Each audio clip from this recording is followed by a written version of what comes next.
Kenwood Sports, man. I just want to talk about some more things that happened in week 1, man. It was an exciting week 1 of NFL football. I'm glad football back, man. We had week 2 of college, really week 3, but for a full slate is really week 2.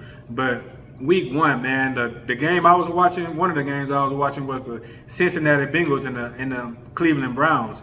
Now, Joe Burrow, if you know me, you know I'm a big Joe Burrow fan. I'm a big LSU fan. You see it in the back, man. You already know how I rock with LSU. So Joe Burrow, that's my dude, man. They scored 3 points. They really scored 3 points. But you know what? Joe Burrow had just been coming off an injury. The dude just not getting back to practice. He missed so much a training camp.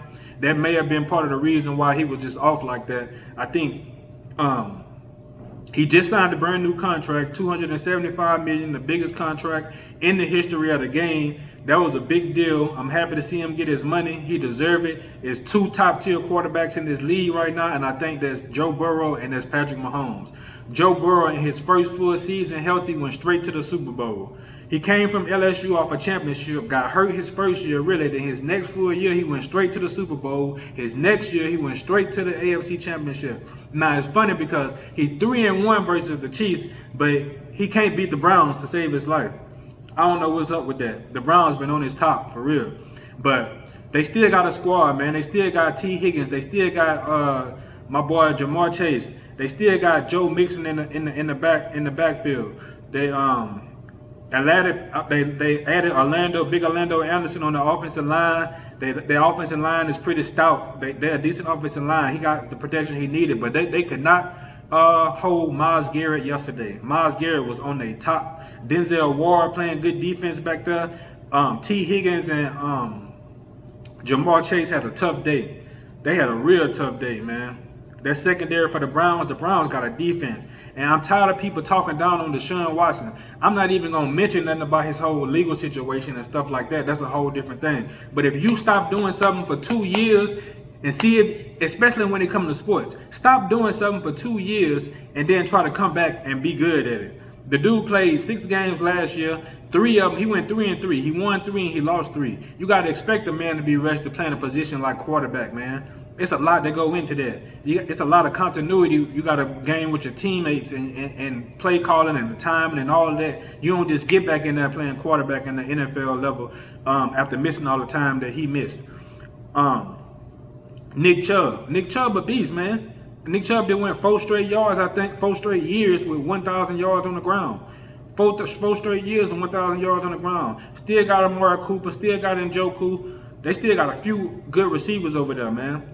So with that defense the Browns got, it's hard. The AFC North is going to be one of the hardest divisions in football. That's going to be one of the hardest divisions in football. I salute Deshaun Watson, man. I salute the Browns. That was a good win they got against the Cincinnati Bengals. That it was raining out there. It was nasty. That ain't no excuse. You still got to come out there to play. Somebody got to win the game. But I think the Bengals going to shake back. I think they're going to shake back big. And then you got the last night, the Sunday night game. The Cowboys just, sometimes games happen like that. The Cowboys just ran through the New York Giants. I never believed in Daniel Jones from the gate, man. This dude came out of Duke off the David Cutcliffe tree. You know, him and the Mannings, I would say nepotism, but I ain't no relation into it. But besides that, David Cutcliffe is their quarterback coach, the Mannings. Eli Manning and Peyton Manning was, you know, they worked with David Cutcliffe, and Cutcliffe was the coach of Daniel Jones. Daniel Jones. I'm flipping over my words and things like that. But Daniel Jones, I don't believe he deserved that type of money, man. If you don't have no run game going, and there was no way they could get the run game going at all because of all the turnovers that they had. They had the block punt straight off the beginning, or block field goal, whatever it was. Pick 6. So the defense was just coming. Time after time. Michael Parsons, Leighton Vander Esch, DeMarcus Lawrence, that back end, man. Donovan Wilson. Then they got Trayvon Diggs, and they got they just brought in Stephon Gilmore. So that defense real star. I expect Dallas defense to be like this all year, man. They got a killer defense. I expect them boys. They was doing it last year. The question was the offense. we didn't get to see the offense do too much because the defense was the one giving them short fields and turning the ball over. So they didn't really have to score that much. Dallas probably had at least 3 out of the 40 points. 3 of them was on special teams and defense, if I'm not mistaken. I know Tony Pollard had a touchdown on the ground. That he barely threw for 150, if that. So the question mark is going to be when it comes down to the playoffs, would Dallas be able to play ball with a tough defense like the 49ers? Because that's what you're going to have to face. You're going to have to face a defense like the 49ers. And I don't know. Another defense that I love, I'm gonna give Dallas their props. They did what they had to do. Salute to Dallas. Daniel Jones, he really not it. The New York Giants, if they don't get run game going, and I believe in their coach. I can't think of his name, Brian Daboll. I believe in Brian Daboll. If they can get everything rolling on offense with putting Saquon in the rotation for sure, he gonna get the ball. He got paid. They paid him like $10, $11 million for this 1 year.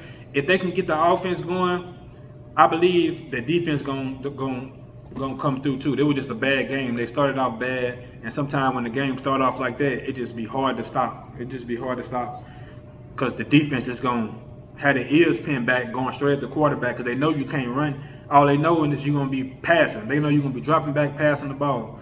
But another game that surprised me too was the 49ers versus the Steelers. Kenny Pickett, George Pickens, Deontay Washington. The Steelers did not get it done, man. The Steelers did not get it done. That defense with TJ Watt, to me, TJ Watt is the best. I like Nick Bosa. I like both of the Bosas, but I think TJ Watt is the most. That dude is ridiculous, bro. I gotta give Nick Bosa his prop. I love him too, but the Steelers, I didn't expect them to come out like that. I think they was at home. I think that was the home game for them. I actually picked them to be an upset. But that just lets you know how Kyle Shanahan and Purdy, they coming. Purdy came back from that injury playing real football. He was running the ball. He was throwing the ball. Debo, Ayuk. I said last year, Ayuk can be a number 1 for somebody. Ayuk really can be a number 1 for somebody. But Fred Warner, I think he's the best linebacker in football. Him and Michael Parsons, they're probably the best linebackers in football. At least 2 of the top 3. That's a fact. But that they added Hargraves on that defensive line. He came over there from the Eagles. That line, it just stout, man. That's all I can say. That 49ers defensive line is just stout. But back to that offense, like I said, they got George Kittle, you got Ayuk, and you got Debo and Purdy. He not flinching back there with Kyle Shanahan play calling. I still ain't expect them to beat the Steelers like that, but they did what they did. They came out there, I believe it was like 27-7 or something like that. The final score was like 27-7. Kenny Pickett, they're gonna have to find their way. Kenny Pickett, George Pickens, like I said, Deontay Washington. You got the running back for the Steelers, Nigel. I can't think of his last name right now, but I feel like they're gonna shake back week 2. The Steelers, they're gonna shake back week 2. Like I said, the AFC North gonna be a hard division to deal with when you got the Browns, you got the Steelers, you got the Bengals, and you got the Ravens. Lamar back. Lamar ain't have a good game yesterday, but I feel like they're gonna come around with their offense, even though they got a good win against the Texans, man. So 49ers, man, be expecting the boys to be one of the top teams in the NFC again this year. If they keep doing what they did yesterday with Christian McCaffrey running the ball like that, catching the ball out the backfield, he tough, man. It's a tough dude. But Kenwood Sports, man. I'll be back at y'all with another one in a minute.